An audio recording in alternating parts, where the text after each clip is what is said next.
Good morning, children. Previous class, we studied the organic chemistry, the fundamentals of organic chemistry. Now, in that concept, we studied about the IUPAC name, then the nomenclature, and what are the suffix, prefix, and root word. Those things we studied. Now, we are going to see the remaining of that same lesson, that is isomerism. Okay, it is in your second volume, organic chemistry, 11th lesson. Okay, take the page number 131, isomerism of organic compounds. That only now we are going to see. Okay, the term isomerism was given by Berzelius, and it represents of existence of two or more compounds with the same molecular formula but different structural and properties such as physical and chemical, or sometimes both the properties. And the compounds exhibiting the isomerism are called as isomers. The difference in properties. The difference in properties, that is bond connectivity or spatial arrangement, the arrangement of atoms within their molecules. The isomerism is broadly divided into two types, that is constitutional isomerism and stereoisomerism. Isomers, the same molecular, which is having the same molecular formula but different structural formula. The constitutional isomers are, that is formally structural isomers, and those are different in the bond connectivity. That is divided into chain isomerism, position isomerism, functional isomerism, metamers, tautomers, ring chain. And stereoisomerism, that is the same in bond connectivity, but it is different in the spatial arrangement. That is the divisions are conformational, configurational, geometrical isomers, and optical isomers.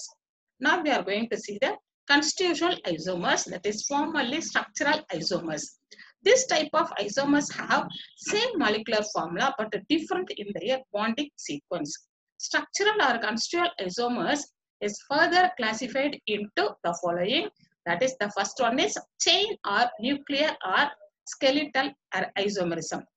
These isomers differ in the way in which the carbon atoms are bonded to each other in a carbon chain, or in other words, the isomers have the similar molecular formula but differ in the nature of the carbon skeleton, that is straight or branch.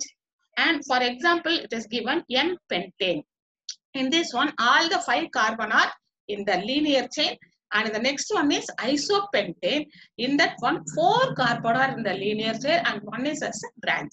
That is also called as 2-methyl-butane.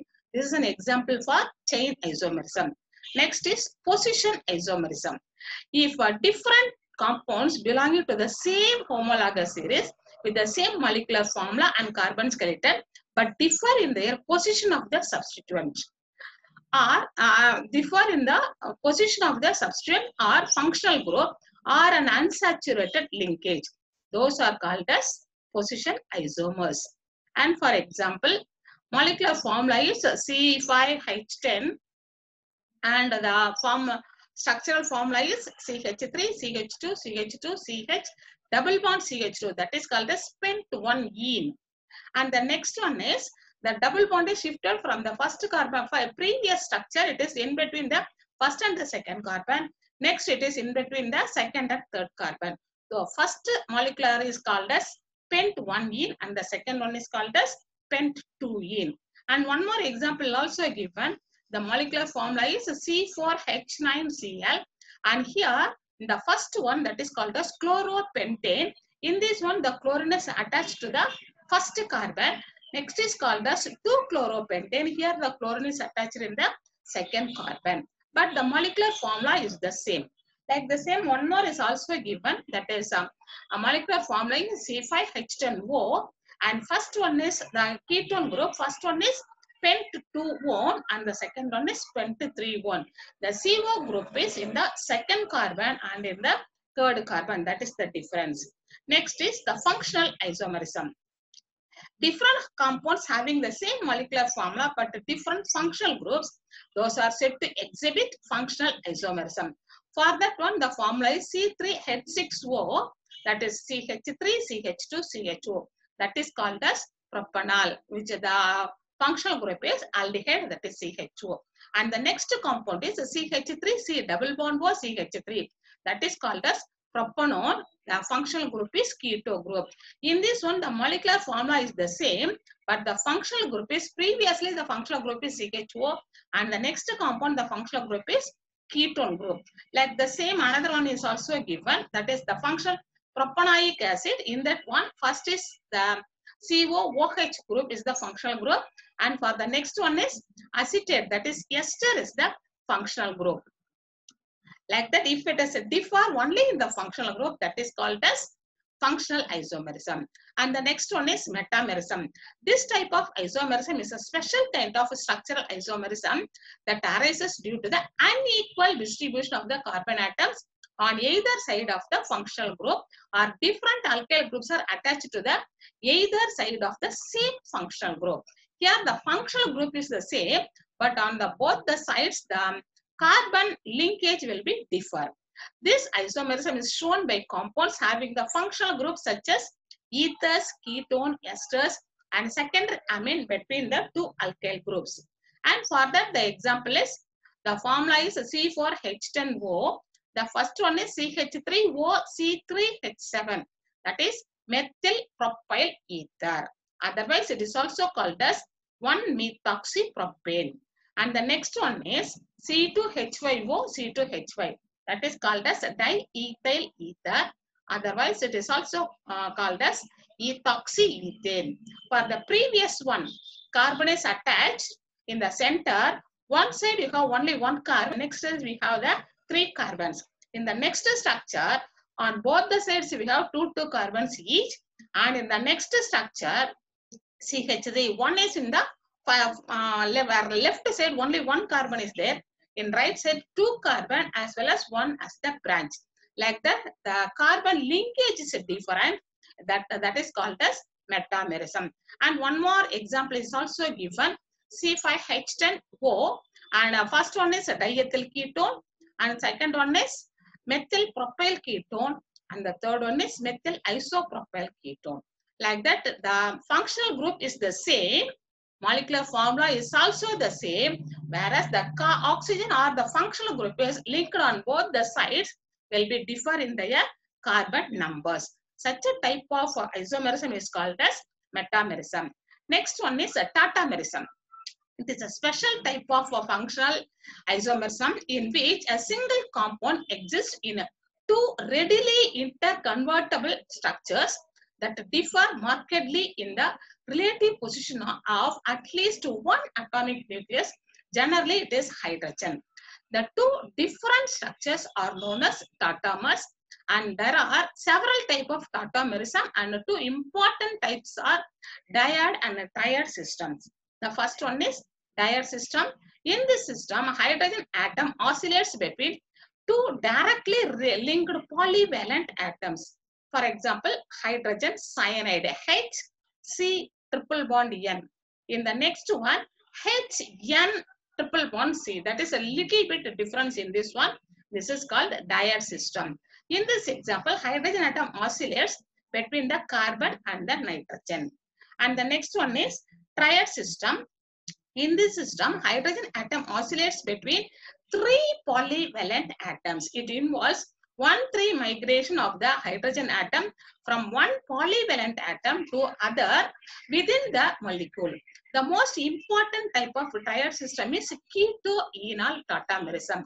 And the 2 groups of tautomers and keto form, those are called as keto form and enol form. The polyvalent atoms involved are 1 oxygen and 2 carbon atoms. Enolization is a process in which keto form is converted to enol form. Both the tautomeric forms are not equally stable. The less stable form is known as labile form. And for that, the example is acetaldehyde, CH3CHO. So one of the hydrogens shifted there. So you will get the keto form, that is CH2 double bond CHOH. So first one is called as enol keto form, and the next one is enol form. Like the same, we have one more example, that is nitroacinitro-tautomerism. Nitrite form HONO, that is nitrite form, and the next one is HNO2, that is nitro form. And the next isomerism is ring chain isomerism. In this type of isomerism, compounds having the same molecular formula but differ in terms of bonding of carbon atom to form open chain and cyclic structure. For example, C3H6 is the molecular formula. It is having two structures. One is propene and another one is cyclopropane. One is the propene is the linear chain and cyclopropane is the ring form. Like the same, next one is cyclobutane and methyl cyclopropane. That too also ring chain isomerism. Next, we are going to see the stereoisomerism. The isomers which have same bond connectivity but different arrangement of groups or atoms in space are known as stereoisomers. This branch of chemistry dealing with the study of three-dimensional nature, that is spatial arrangement of molecules, is known as stereochemistry. The metabolic activities in living organisms like natural synthesis and drug synthesis involve various stereoisomers. And stereoisomerism, in this one we are going to see the geometrical isomerism. Geometrical isomers are the stereoisomers which have different arrangement of groups or atoms around the rigid frame of the double bond. This type of isomerism occurs due to the restricted rotation of the double bond or a single bond in the cyclic compounds. In alkenes, the carbon-carbon double bond is sp2 hybridized. The carbon-carbon double bond consists of a sigma bond and a pi bond. The sigma bond is formed by the head-on overlap of sp2 hybridization, and the pi bond is formed due to the overlap of s and overlap of p orbitals. The presence of pi bond lock the molecule in one position. Hence, the rotation around the C double bond C bond is not possible. This restriction of rotation about C single bond C double bond is responsible for the geometrical isomerism in alkenes. For example, you have the butene. First one is cis-butene and the next one is trans-butene. The two compounds are termed as geometrical isomer and are distinguished from each other by the term cis and trans. And those two geometrical isomers are called as cis form and trans form. In cis isomer is the one in which the two similar group are on the same side of the double bond. Double bond is same side le one group irundhuchana, that is called as cis isomer. The trans isomer is that in which two similar groups are in the opposite side of the double bond. So trans isomer na and the two groups enna irukanum, double bond ku opposite side la irukanum. If it is in the opposite side, then it is called as trans isomer. Hence, this type of isomer is often called as cis-trans isomerism. The cis isomer can be converted to trans isomer, or the trans isomer is converted into cis isomer only if either isomer is heated to the high temperature or absorbs light. The heat supplies the energy about 62 kilocalories per mole to break the pi bond, so that the rotation about the sigma bond becomes possible. Upon cooling, the transformation of the pi bond can take place in two ways, giving a mixture of both cis as well as trans form of trans 2-butene and cis 2-butene. Next, we are going to see the structure is given here. If it is heated, CH3, CH3 double bond CH3, if it is heated, then it is reformed.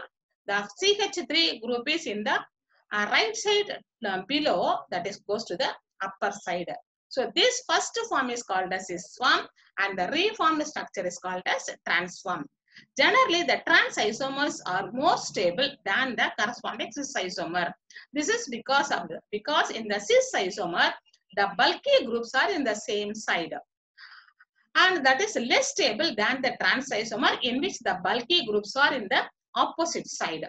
These cis and trans isomers have different chemical property, and they are separated by fractional distillation or gas chromatography. All alkenes with identical substrate do not show the geometrical isomer. This cis and trans isomer ella alkenes tarade. Geometrical isomer is possible only when each double bond carbon atom is attached to the different atoms or groups. For example, in propene, no geometrical isomer are possible because one of the double bond of carbon has two identical hydrogen atoms. So, if the substances are different, then only the cis and trans isomers are possible. Cis isomer is also seen around a single bond. For example, 1,3-butadiene has a two double bond in the conjugation, that is CH2 double bond CH, single bond CH, double bond CH2.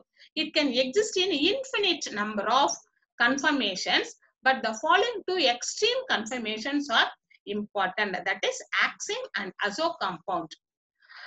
Restricted rotation around the carbon double bond N, that is oximes, gives rise to geometrical isomers in oximes. Here, syn and anti are used instead of the cis and trans respectively. That is, cis type isomer is called as syn and the trans type isomer is called as anti. In syn isomer, the H atom is doubly bonded carbon and OH group of doubly bonded nitrogen lie on the same side of the double bond. While the anti-isomer, they lie in the opposite side of the double bond. For example, in this one, CH3, CH double bond, NOH. And the next one, this is called as syn or cis. And the next one is CH, CH3, N, OH is on the top and the lone pair of the electrons are at the bottom, and this is diagonally opposite. So it is anti or trans-acetaldioxime. And the next one is optical isomerism. Compounds having the same physical and chemical property but differ only in the rotation of the plane of the polarized light are known as optical isomers, and this phenomena is called as optical isomerism.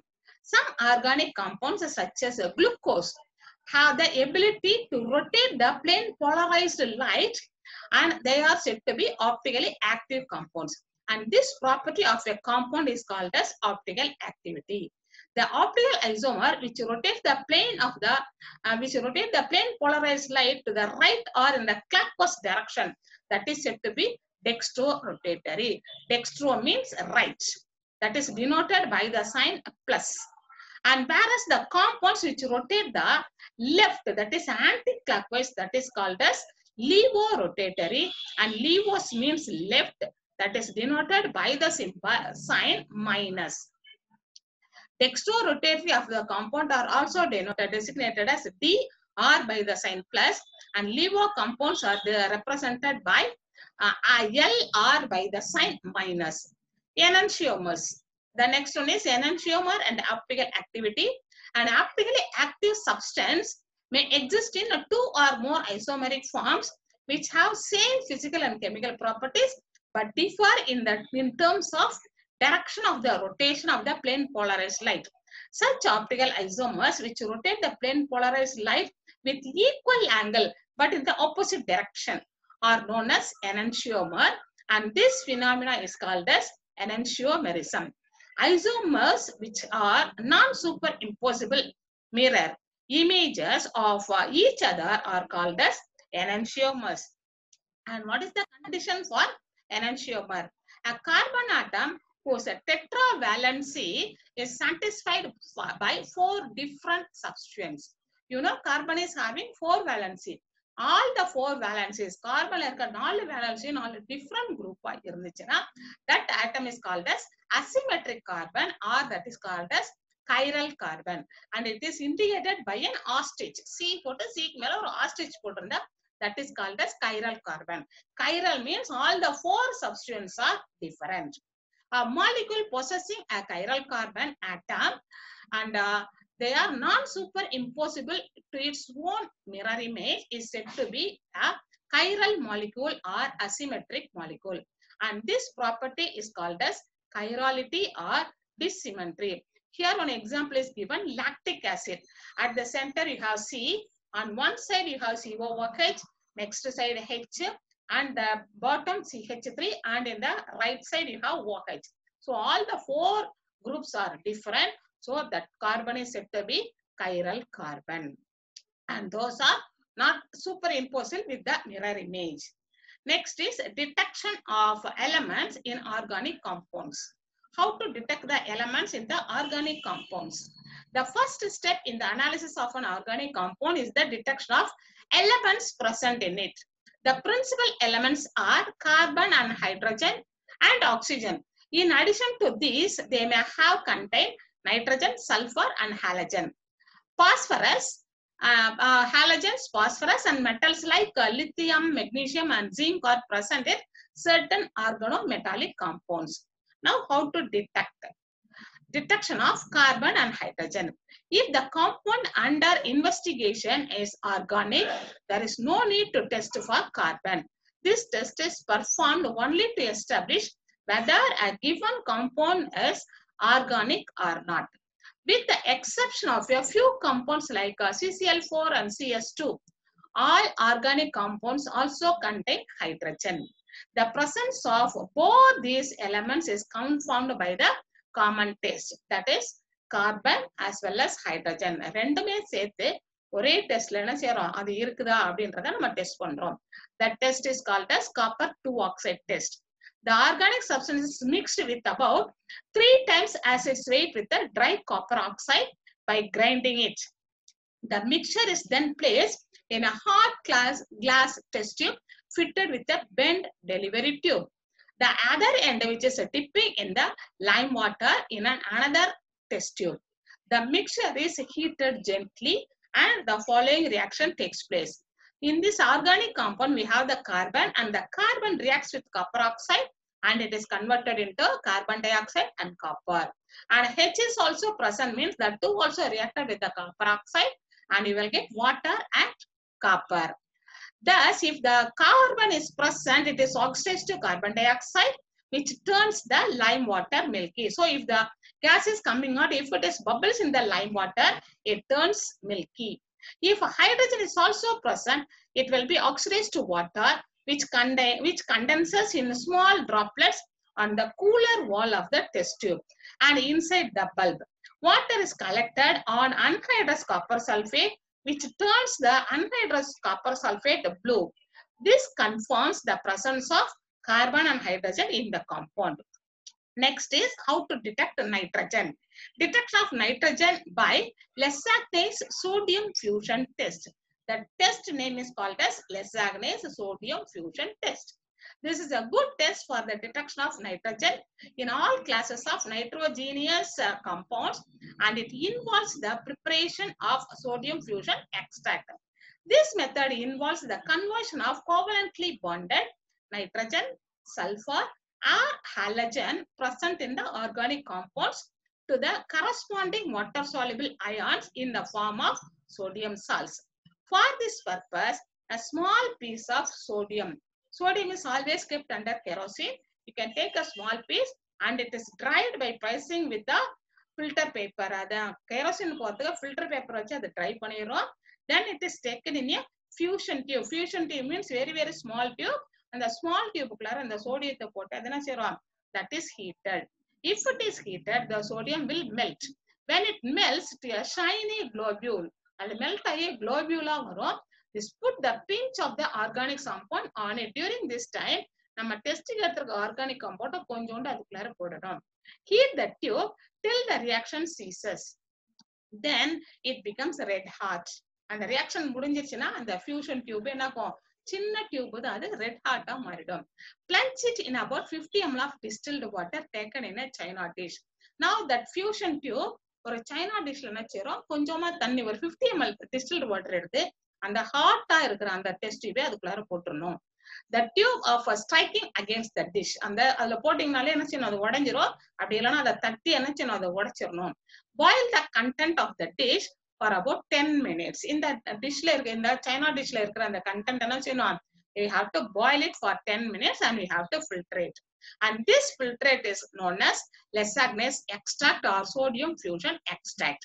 And this is in the extract வச்சு தான் நம்ம என்ன செய்ய போறோம், nitrogen, sulphur, halogen இருக்கான்னு test பண்ண போறோம். இந்த எக்ஸ்ட்ராக்ட் எடுத்து ரெடியா வச்சுக்கிறோம். Now nitrogen, test for nitrogen. If nitrogen is present, it gets converted to sodium cyanide. ஏன்னா சோடியத்தை நம்ம போட்டு ஹீட் பண்ணும்போது அந்த நைட்ரஜன் சோடியம் சயனைடா கன்வெர்ட் ஆயிடும், which reacts with the freshly prepared ferrous sulfate and ferric ion followed by concentrated HCl and gives a Prussian blue color or green color or precipitate. It confirms the presence of nitrogen. In the solution, and the Lesagnaise fusion extract கொஞ்சோண்டு எடுத்து அதுல என்ன செய்யணும், sodium அதுல என்ன செய்யணும்னாக்கா ferrous சல்ஃபேட்டோ இல்ல ferrous sulphate அதுல கொஞ்சோண்டு ஆட் பண்ணீங்கன்னா ஒண்ணு உங்களுக்கு Prussian blue கலர் வரும், இல்லைன்னா கிரீன் கலரு, இல்லைன்னா precipitate வரும். If it confirms, இந்த மாதிரி உங்களுக்கு என்ன ரியாக்ஷன் நடந்துச்சாலும் நைட்ரஜன் இருக்கு அப்படின்றத நம்ம தெரிஞ்சுப்போம். HCl is added to dissolve the greenish precipitate of ferrous hydroxide produced by adding excess of sodium hydroxide on ferrous sulfate, which would otherwise mark a Prussian blue precipitate. The following reaction takes place in the formation of Prussian blue. இந்த Prussian blue எப்படி வருது, சோடியத்து கூட என்ன செய்யணும், கார்பனும் அதுல இருக்க நைட்ரஜனும் சேர்ந்து NaCN, that is you will get the sodium cyanide. The sodium cyanide, if it is reacted with the excess of ferrous sulfate, then it is converted into ferrous hydroxide. And this ferrous hydroxide is treated with the sodium cyanide and you will get a complex that is called as sodium ferrocyanide. And the sodium ferrocyanide ferric chloride கூட சேரும் பொழுது உங்களுக்கு என்ன கிடைக்குது, ferric ferrocyanide கிடைக்குது, that is the green color or Prussian blue.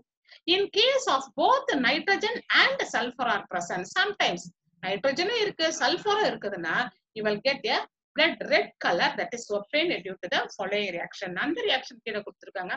Sodium மட்டும் இருந்துச்சுன்னா Prussian blue கிடைக்கும், சோடியமும் சல்ஃபரும் சேர்த்து இருந்துச்சுன்னா blood red color கிடைக்கும். Why? Because sodium plus carbon plus nitrogen plus sulfur இது நாலும் சேர்ந்துச்சுன்னா உங்களுக்கு கிடைக்கிறது sodium sulfocyanide. And if it is treated with ferric chloride, then you will get ferric sulfocyanide, that is blood red coloration. Next is test for sulfur alone. To a part of the Lesagnaise extract, and the Lesagnaise extract la கொஞ்சோண்டு எடுத்துட்டு freshly prepared sodium nitroprusside solution அதுல add பண்ணும். If you are adding that one, you will get a deep violet or purple coloration is obtained. This test is also used to detect the sulfur 2- in the organic salt analysis. The reaction is given here. Na2S plus Na2FeCN twice and NO, that gives Na4 FeCN 5 times and NOS. That is the responsible for this coloration, purple coloration. Next one, acidity, acidify another portion of the Lesagnaise extract with acetic acid. இன்னொரு portion கொஞ்சமா அந்த Lesagnaise extract எடுத்துட்டு அதுல கொஞ்சம் என்ன செய்றோம், acetic acid add பண்றோம் and add a little lead acetate solution. After that you will get a black color precipitate. And another one more third test is also there. The organic substance are fused with the mixture of KNO3, that is potassium nitrate, and sodium carbonate. The sulfur is present, that is oxidized to sulfate, and the fused mass is extracted with water and it is acidified with the HCl and barium chloride solution is added to it.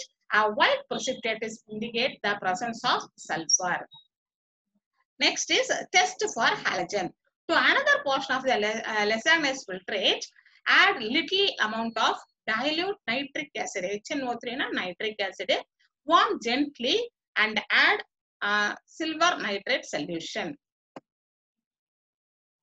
If you are adding, if a nitrogen or sulfur is present in the compound along with the halogen, then we might obtain a sodium cyanide or sodium sulfide in the solution, which interfere with the detection of the halogen in AgNO3 test. Therefore, we boil the Lesagnaise extract with the nitric acid, which decomposes to sodium cyanide and sodium sulfide. The reaction is given in the tablet column. Next is a test for phosphorus. A solid compound is strongly heated with the mixture of sodium carbonate and KNO3.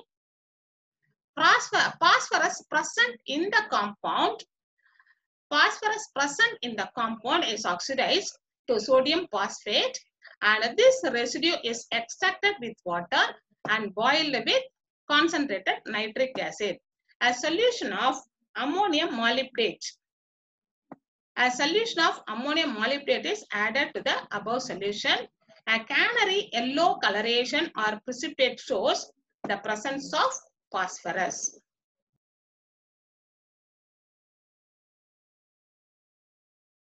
Next, we are going to see test for phosphorus. The same as solid compound is strongly heated with a mixture of sodium carbonate and potassium nitrate. Phosphorus present in the compound is oxidized to sodium phosphate. This residue is extracted with water and boiled with concentrated nitric acid. A solution of ammonium molybdate is added to the above solution. A canary yellow coloration or precipitate is formed. And that shows the presence of phosphorus. Next, we are going to see the estimation of elements. After detecting the various elements present in a given organic compounds by qualitative analysis, it is necessary to determine their composition by weight. The estimation of carbon, hydrogen, nitrogen, and sulfur halogens are discussed here. No dependable method is, however, available for the determination of oxygen. Hence, its amount is always determined by difference. Estimation of carbon and hydrogen. Both the carbon and hydrogen are estimated by the same method. A known weight of the organic substance is burnt in excess of oxygen, and the carbon and the hydrogen present in it is oxidized to carbon dioxide and water respectively. So the weight of the carbon dioxide and the water thus formed are determined, and the amount of carbon and nitrogen in the organic substance is calculated. The apparatus employed for this purpose consists of 3 units. That is, one is the oxygen supply, next one is the combustion tube, and the third one is the absorption apparatus. That only given at the bottom of this page. First one, oxygen supply. To remove the moisture from oxygen, it is allowed to bubble through the sulfuric acid and then passed through a U-tube containing soda lime to remove carbon dioxide. The oxygen gas free from moisture and carbon dioxide enters the combustion tube. The second part, combustion tube. A hard glass tube open at both the ends is used for the combustion of the organic substance. It contains an oxidized copper gas to prevent the backward diffusion of the product of combustion, and a porcelain boat that is containing a weight of the organic substance, a known weight of the organic substance, and the coarse copper oxide on either side.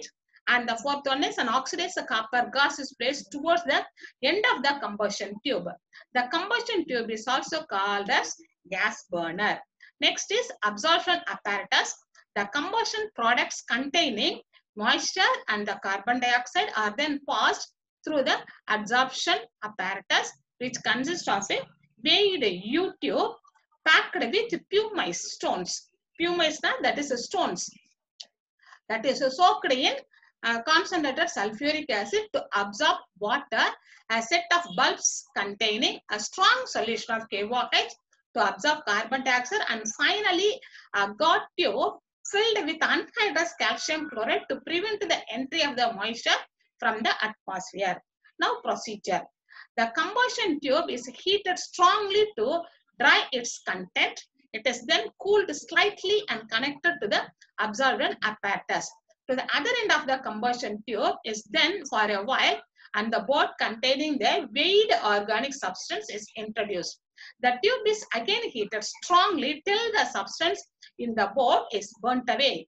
This takes nearly about 2 hours. Finally, the strong current of oxygen is passed through the combustion tube to sweep away any traces of carbon dioxide or moisture which may be left in it.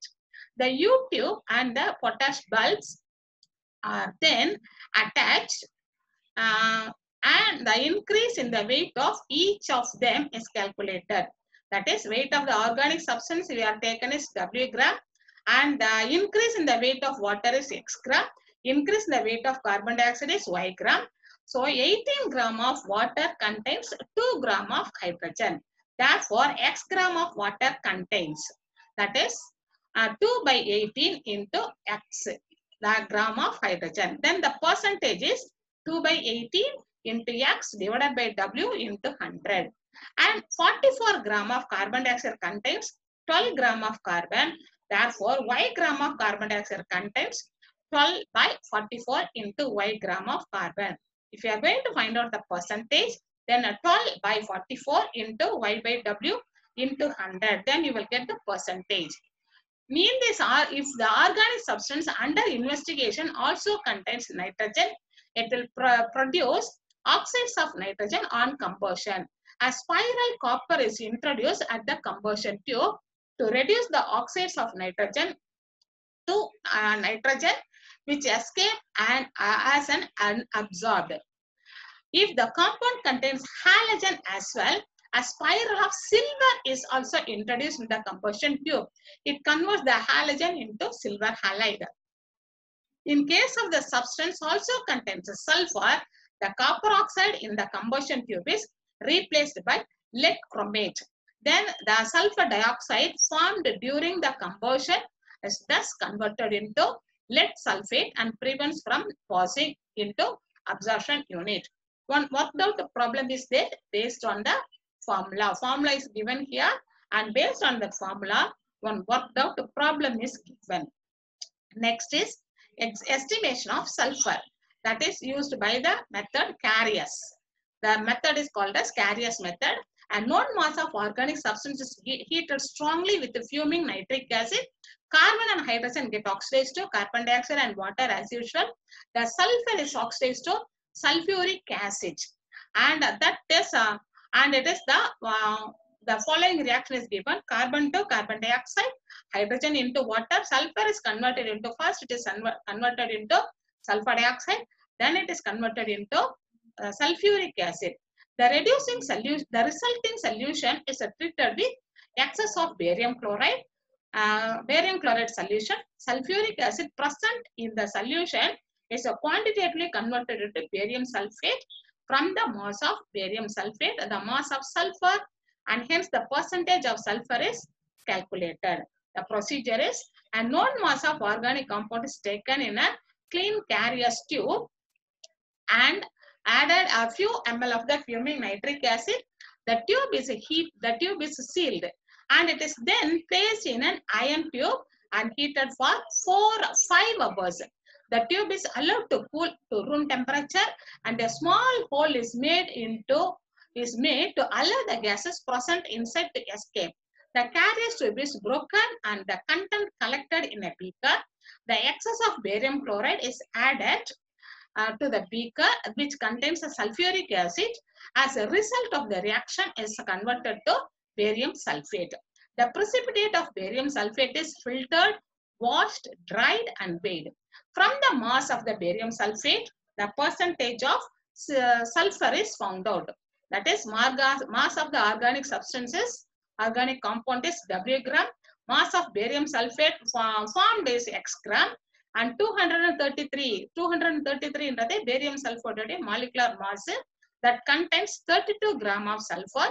X gram of barium sulfate contains 32 divided by 232 into X gram of sulfur. And for converting it or finding the percentage, 32 divided by 233 into X by W into 100. Based on that, we have one more example also. Okay. And the next method is estimation of halogen, that too also with the same Carius. A known mass of the organic compound is heated with fuming nitric acid and silver nitrate. Carbon, hydrogen and sulfur get oxidized to carbon dioxide, water and sulfur dioxide, and the halogen combines with silver nitrate to form a precipitate, that is a silver halide. The precipitate of silver halide is filtered, washed, dried and weighed. From the mass of the silver halide and the mass of organic compound taken, the percentage of halogen is calculated. And 1 mass of the substance taken with the fuming nitric acid and silver nitrate is taken in a clean carrier test tube. The open end of the carrier test tube is sealed and placed in an iron tube as before, and it is heated for 5 hours in the range of 530 to 540 Kelvin. Then the tube is allowed to cool and a small hole is made in the tube to allow the gases to escape. The tube is broken and the precipitate is filtered, washed and dried and weighed. From the mass of the silver halide obtained, the percentage of halogen in the organic substance is calculated.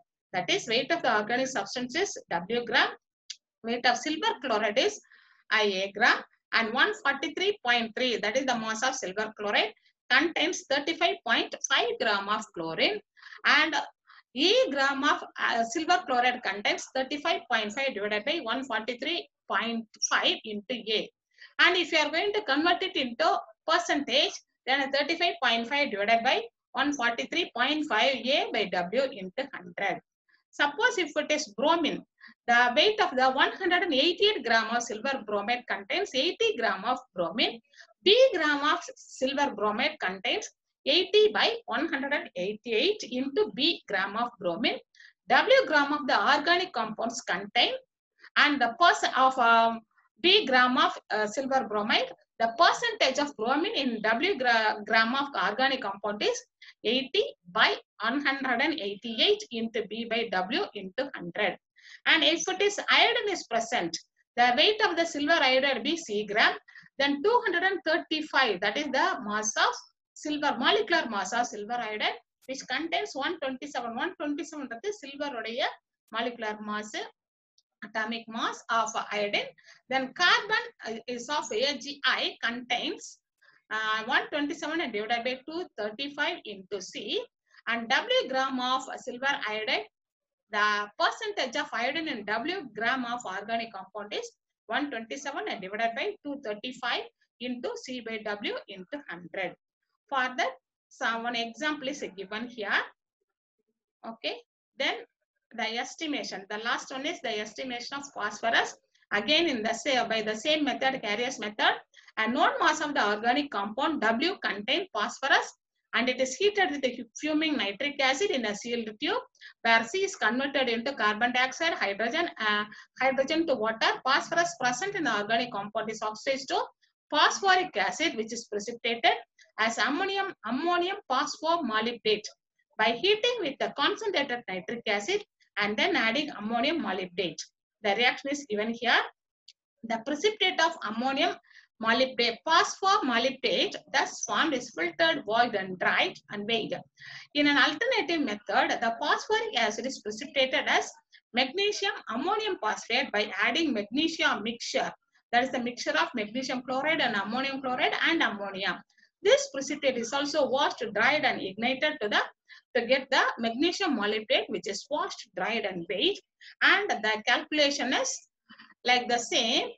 By knowing the mass of the organic compound and the mass of ammonium phosphomolybdate or magnesium pyrophosphate are formed, the percentage of phosphorus is calculated. Mass of the organic compound is W gram. Weight of ammonium molybdate is phosphomolybdate is X gram. Then weight of the magnesium pyrophosphate is Y gram. Then the mass of the magnesium pyromolybdate is 222 gram. So the formula is 31 divided by 1877 into X by W. If you are going to find out the percentage, the same thing is multiplied by 100. And if it is the magnesium phosphate, then 227, 62 divided by 222 into Y by W of phosphorus. And the percentage is 62 by 222 into Y by W into 100 to find out the percentage. Okay, with that we finish this one. And the estimation of nitrogen, that is given by the Dumas method. And that thing you can see in the, we can study those things in our Zoom class. Okay, ma? And along with that, I'm giving you the question and answer remaining. Previously I gave only 15 questions alone I gave. The remaining questions I am giving you in the PDF form. You take it and write it in your classwork notebook, and whenever they are asking you to submit, you can submit that notebook. Okay, ma? Thank you.